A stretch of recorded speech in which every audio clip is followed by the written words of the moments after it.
जय हिंद दोस्तों, यूपीएससी हिंदी के इस ऑनलाइन प्लेटफॉर्म पे मैं अवनीश सिंह आप सभी का स्वागत करता हूं।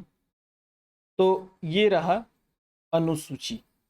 अनुसूची, हाँ, ये देखने में लग रहा है कि सिर्फ अनुसूची है। अरे ये आपका भाग्य, आपका किस्मत बदल सकता है। ठीक, क्योंकि इस वाले टॉपिक से एक अनुसूची हो गया, प्लस इसमें कर दीजिए प्रियम्बल। प्रियम्बल प्लस इसमें कर दीजिए पार्ट्स, पार्ट्स ऑफ कॉन्स्टिट्यूशन। ये एक साथ पढ़ लीजिए आप। ROARO 2025 में 3 प्रश्न पक्के हुए हैं। ठीक, अब कहिए सर 3 प्रश्न से क्या होगा? अरे भाई, 1 घंटे की क्लास करके यानी 20-20 मिनट की अगर मैं 3 बनाऊंगा तो ये तीनों कंप्लीट हो जाएंगे। ठीक, अब 1 घंटे की क्लास करके आपके 3 प्रश्न पक्के हो गए। इसके पहले पॉलिटी के 2 और जा चुके हैं जिसमें 2-2 3-3 प्रश्न पक्के किए जा चुके, तो 9-10 प्रश्न यार। 2 घंटे का मतलब 2 घंटे का वीडियो करके अगर 10 प्रश्न पक्के हो गए तो बात समझ में नहीं आ रही है। हैं, क्या कर दूं? अब इससे ज्यादा क्या कर सकते हैं? यानी कि 3-4 घंटे की क्लास टोटल आप देख लेंगे तो आपके पॉलिटी के लगभग 15-15 प्रश्न पक्के हो जाएंगे। तो अब क्या चाहिए आपको? कितने घंटे का, मतलब कौन दे देगा आपको 3 घंटे पॉलिटी की क्लास पढ़ा करके? और विद प्रूफ दे रहा हूं, ऐसा भी नहीं है कि मतलब हवा हवाई बात। अब जैसे देख लीजिए यहीं पे प्रूफ, यहीं पे देख लीजिए प्रूफ आप। ठीक, ये देखिए, ये शेड्यूल वाले पार्ट से आया हुआ है कि अनुसूची 4 वाले हिस्से से जो है ये है कि प्रेसिडेंट की जो प्रेसिडेंट नोटिफाइज। अच्छा नहीं, ये तो पहले कर दिया एक्चुअली, रुक जाइए।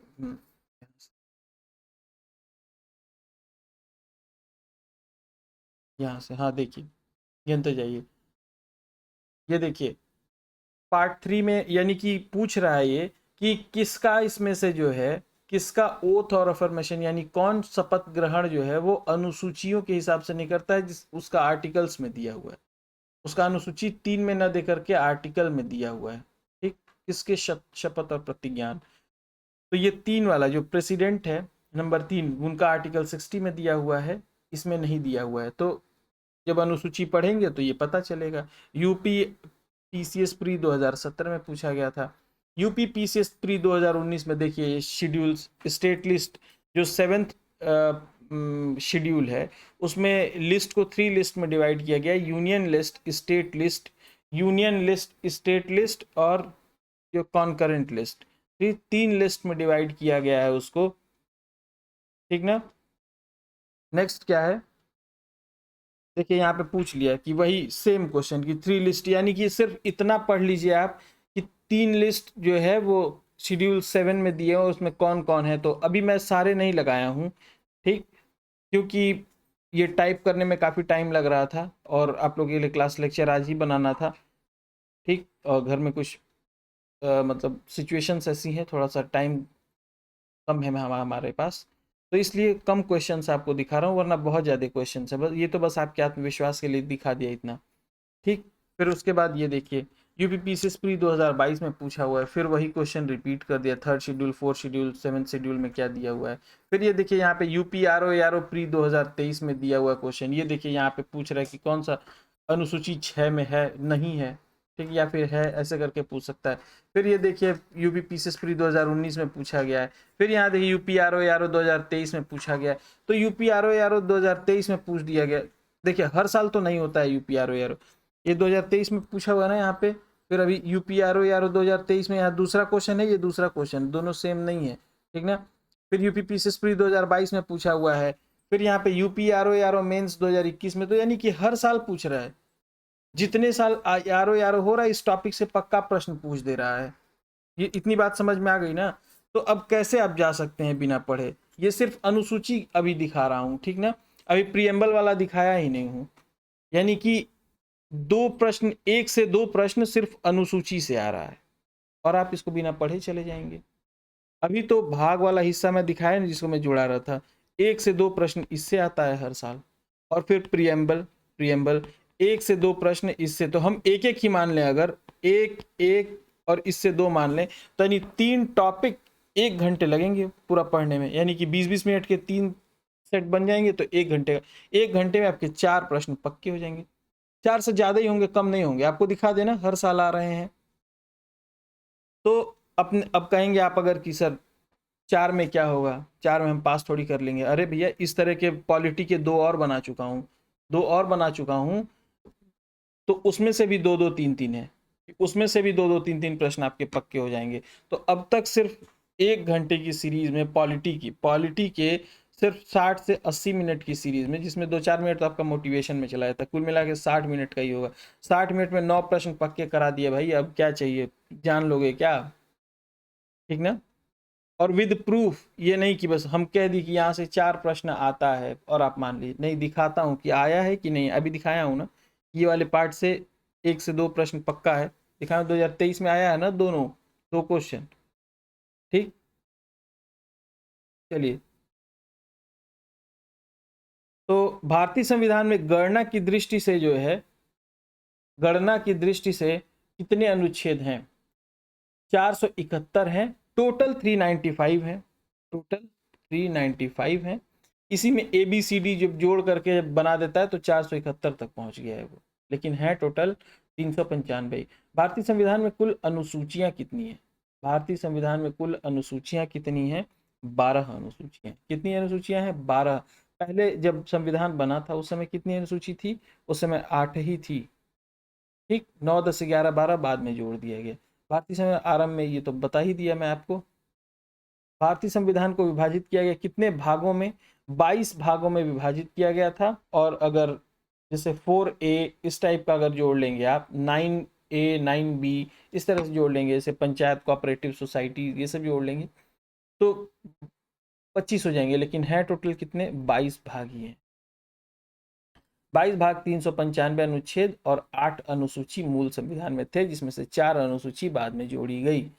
भाग 2 क्या है? नागरिकता। इसमें भाग 2 भाग के भी कुछ क्वेश्चंस इसमें मतलब मैंने शामिल कर लिए हैं। क्वेश्चंस मैं दिखा दूंगा आपको कल वाले वीडियो में। अभी ये यही 3 पार्ट में बनेगा, ये तीनों के लिए प्रियम्बल इसके लिए, या फिर 2 पार्ट में कोशिश करूंगा। तो बाकी के मैं जो प्रूफ है आपको अगले वाले में दिखा दूंगा, कल वाले वीडियो में। ठीक, संविधान के भाग और विषय देख लिए, पढ़ लीजिए इसको एक साथ।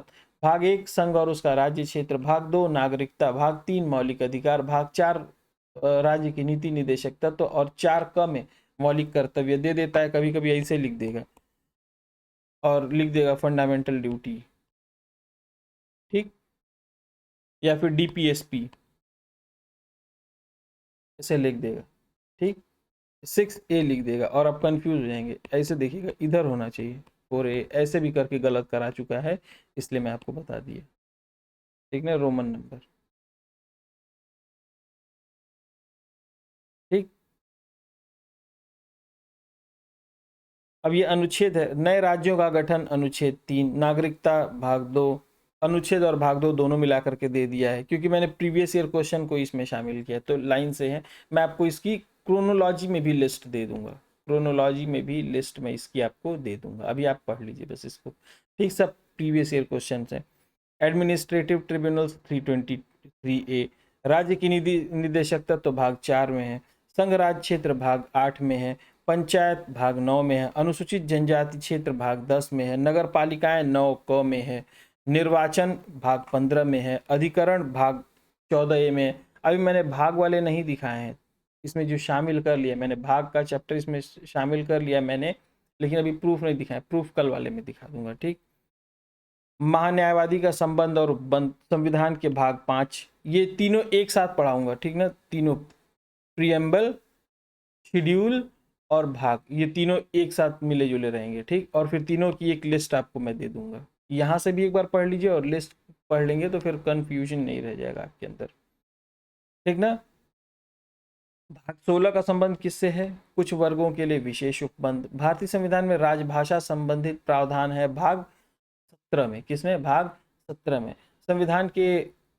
संविधान में भारत के भीतर व्यापार वाणिज्य का किसमें उल्लेख है? भाग 13 में। संविधान का भाग जिसमें 3 सोपानों की पंचायतें बनाने की परिकल्पना की गई है, भाग 9 में। संघ और राज्यों के बीच विधायी संबंध का उल्लेख किसमें है? भाग 11 में। संविधान की अनुसूचियों में वह अनुसूची जो राज्यों के नाम की सूची देती है, वो कौन सी अनुसूची है?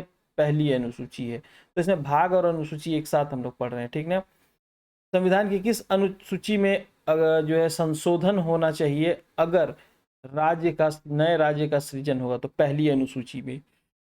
भाग्य की चौथी अनुसूची क्या बताती है? राज्यसभा में किस प्रकार से सीटों का आवंटन किया गया है वो बताती है। कौन सी अनुसूची? चौथी अनुसूची। तृतीय अनुसूची में क्या है? संघ के मंत्री के लिए पद का शपथ, उच्चतम न्यायालय के मुख्य न्यायाधीश से के द्वारा ली जाने वाली शपथ, संसद के सदस्यों द्वारा ली जाने वाली शपथ। कहीं राष्ट्रपति की शपथ का उल्लेख किया मैंने? नहीं। राष्ट्रपति के शपथ का वो किस में दिया हुआ है? अनुच्छेद 60 में, जिसको हम लोग देख रहे थे, ठीक ना। तीसरी अनुसूची शपथ और प्रतिज्ञान के प्रारूप दिए हुए कैसे लेना है। चौथी अनुसूची में राज्यसभा में सीटों का आवंटन। सातवीं अनुसूची में जो तीनों शक्तियां उनका बंटवारा किया गया। आठवीं अनुसूची में भाषाएं दी हुई हैं, क्या? लैंग्वेजेस। नवीं अनुसूची विशिष्ट अधिनियमों और विनियमों का क्या करती है? विधिमान्यकरण करती है। क्या करती है? विधिमान्यकरण करती है, यानी कि नियम बनाती है, ठीक ना। नवी अनुसूची वैसे भूमि सुधार से संबंधित है, यहाँ पे लिख लीजिए भूमि सुधार, लैंड रिफॉर्म, ठीक। यहाँ पे दे तो दिया, भूमि सुधार अधिनियम संबंधित है किससे? नवी अनुसूची से। प्रधानमंत्री जिनके कार्यकाल में संविधान में नवी अनुसूची को क्या किया गया था? पुनः स्थापित किया गया था, जवाहरलाल नेहरू। उसमें प्रधानमंत्री कौन थे? जवाहरलाल नेहरू। ये प्रश्न पूछा जा चुका है आयोग द्वारा। कोयलो केस का संबंध किससे है? नौवीं अनुसूची, भूमि सुधार वाले मामले से। भारत के संविधान के अंतर्गत आर्थिक नियोजन का विषय है समवर्ती सूची, ठीक ना। अभी इसका प्रूफ नहीं दिखाया हूं, ये सब प्रूफ दिखाऊंगा ना तो कम से कम एक ही चैप्टर से 20+ क्वेश्चन निकल जाएंगे पिछले 3-4 साल में, ठीक। देखिए सही सुमेलन पूछ रहा है, संघ सूची में 98 है, राज्य सूची में 59, समवर्ती सूची में 52 विषय है। ये अपडेट हो चुका है, ठीक। जानवरों के प्रति क्रूरता के रोकथाम के लिए भारतीय संविधान की किस अनुसूची में, कि मतलब तीनों जो शेड्यूल हैं, यूनियन, स्टेट, कॉन्करेंट लिस्ट, तो कौन समवर्ती सूची में दिया हुआ है, ठीक। आपराधिक मामले किसमें है? समवर्ती सूची में। आपराधिक मामले समवर्ती सूची में। जनसंख्या नियंत्रण और परिवार नियोजन किसमें है? जनसंख्या नियंत्रण और परिवार नियोजन किसमें है? समवर्ती सूची में है, ठीक। तो कुछ अर्जेंट इश्यूज की वजह से थोड़ी सी क्लास जो है शॉर्ट रखनी पड़ी है, क्योंकि क्लास बनाना बड़ी बात नहीं है, लेकिन इसका जो टाइपिंग है, क्वेश्चन खोजना, सबको क्रम से लगाना, वो बड़ी चीज़ होती है। तो लेकिन आप लोग का मिस नहीं होना चाहिए था, क्लास नहीं मिस होना चाहिए था, कंटिन्यू रहना चाहिए था, तो इसलिए मैंने कर दिया इसको, ठीक। तो क्लास थोड़ी छोटी रखने के लिए क्षमा चाहूँगा। आज के लिए इतना ही, धन्यवाद। और आप लोग रिवीजन जरूर करते रहिए, ठीक। रिवीजन आप लोग जरूर करिए, रिवीजन नहीं करेंगे तो फिर मामला गड़बड़ हो जाएगा।